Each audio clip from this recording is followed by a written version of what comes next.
Me permiten intercalar una pregunta aquí que se me está ocurriendo. Y Juan lo decía al comienzo, ¿no?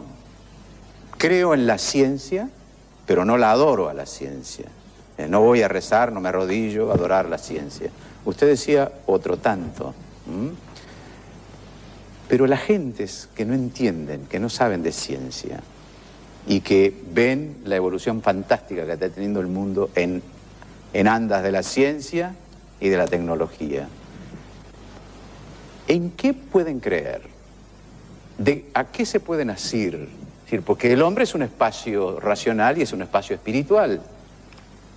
¿De qué se agarra cuando se siente al margen, ve que pasa toda esa evolución fantástica al lado suyo, o lo absorbe y lo lleva sin pedirle permiso, como está ocurriendo hoy en todas partes?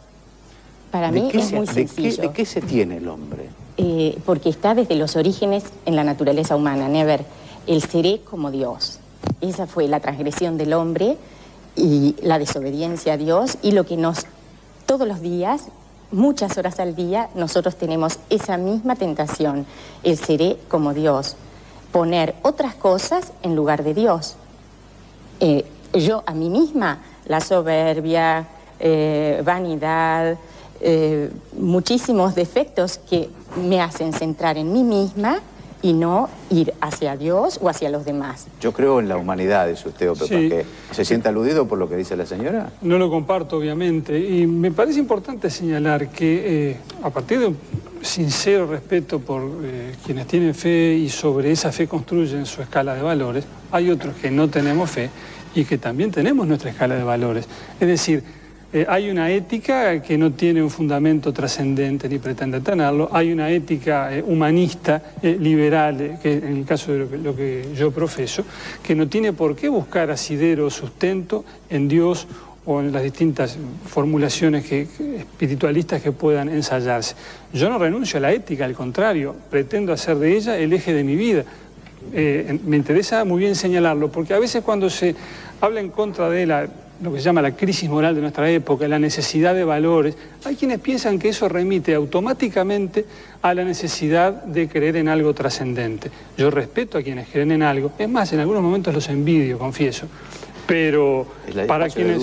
El espacio de duda que como agnóstico tengo, pero como no creyente que soy, igualmente sostengo valores éticos, y entre ellos reivindico muy especialmente en torno a este tema el valor de la tolerancia, el respeto recíproco como elemento que nos permite dialogar en torno a esta mesa, por ejemplo, y dejar que cada cual practique la umbanda, si es lo que le parece, o se abstenga de cualquier práctica religiosa, y podamos respetarnos y conversar libremente sobre estas cosas. Esta conquista de la tolerancia creo que es muy importante. Carmen, usted que es historiadora y que tiene la mirada larga en ese sentido. Yo soy una atrevida, pero no historiadora. ¿Qué sentido tiene, digamos, qué cosas le dan sentido al tránsito del hombre, al individuo en lo personal, Bueno, más allá de la religión para usted?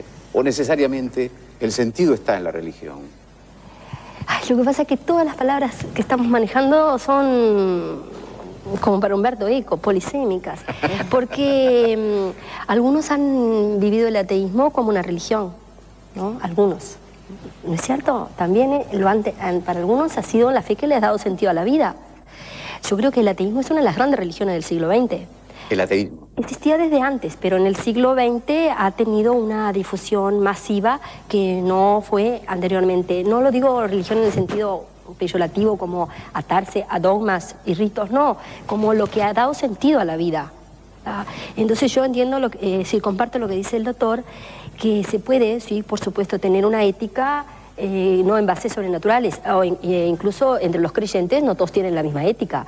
La ética musulmana tiene muchos puntos en común con la ética del cristianismo y tiene serias diferencias también. Y gente muy noble ha construido su vida sobre eso y ha aportado a toda la humanidad. Yo ya le contesto, no es que quiera como los políticos decirle muy interesante su pregunta y así gano tiempo, no, pero una sola cosa, porque el señor Orompone mencionó algunos, son muchos más, los crímenes y errores de la iglesia, de las iglesias, ¿no? Porque lo estábamos centrando mucho en la iglesia católica, que es una dentro de las iglesias cristianas. Todas tienen culpa, sin lugar a dudas. Lo tengo clarísimo. Las iglesias cristianas están hechas de hombres y mujeres, no de ángeles. No quiero utilizar el término, digamos, técnico de pecado, pero está íncito. El caso es que todos esos errores, crímenes y demás, habría largo para hablar del tema, son muy de lamentar desde el punto de vista humanista, pero no rebajar en todo caso a Dios, en todo caso disminuyen a los que dicen creer en Él. Pero el tema de si Dios existe o no, creo yo que está por encima por encima no físicamente, sino que está un poco al margen.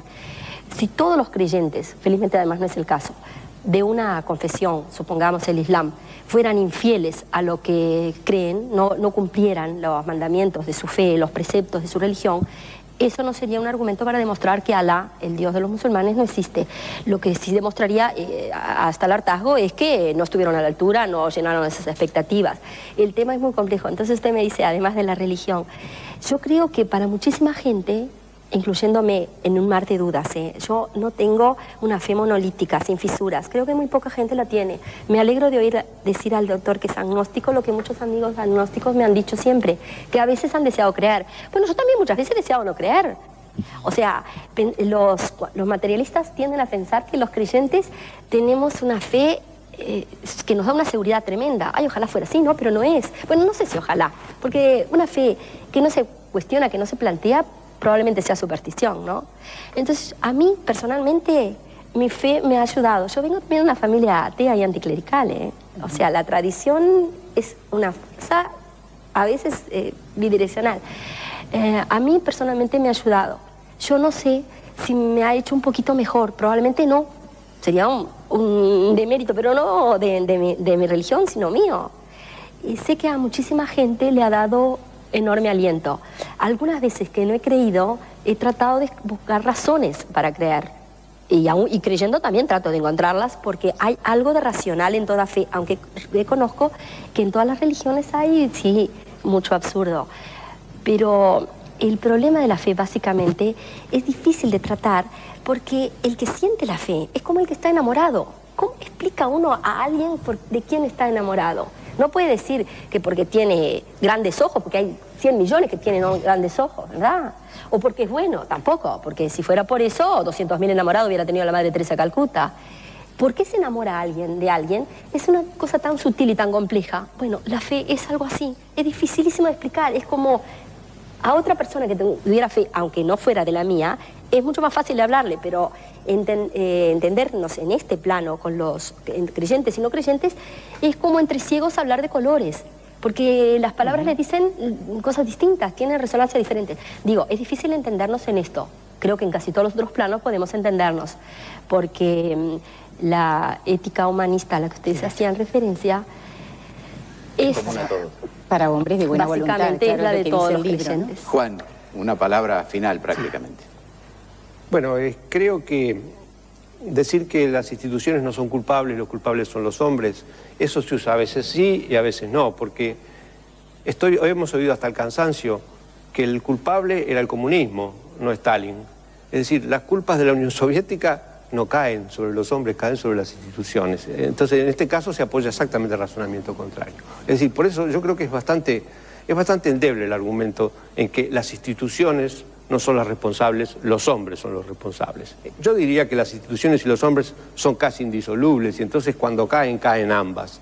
De modo que yo no puedo aceptar la idea de que la Iglesia no tiene pecado, los pecadores son los hombres. Pero en segundo lugar, quiero ir un poco a una cuestión de fondo que se pasó un poquito brevemente, pero que está en el fondo de la cuestión.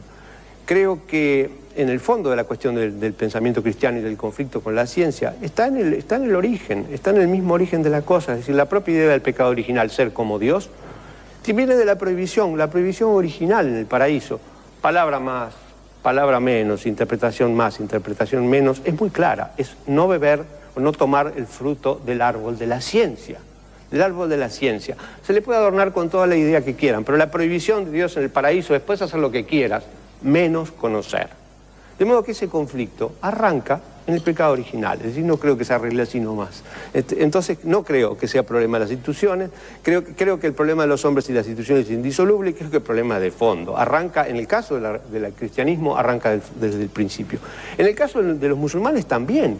Los musulmanes, aparte de que comparten un gran tronco común, es decir, son fatalistas, de modo que realmente no pueden creer en la ciencia.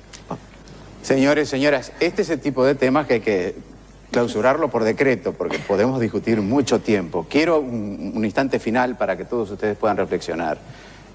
Yo le preguntaría, sin embargo, a Juan, para una contestación muy cortita, ¿nunca siente la necesidad de otra cosa que no sea creer en la ciencia?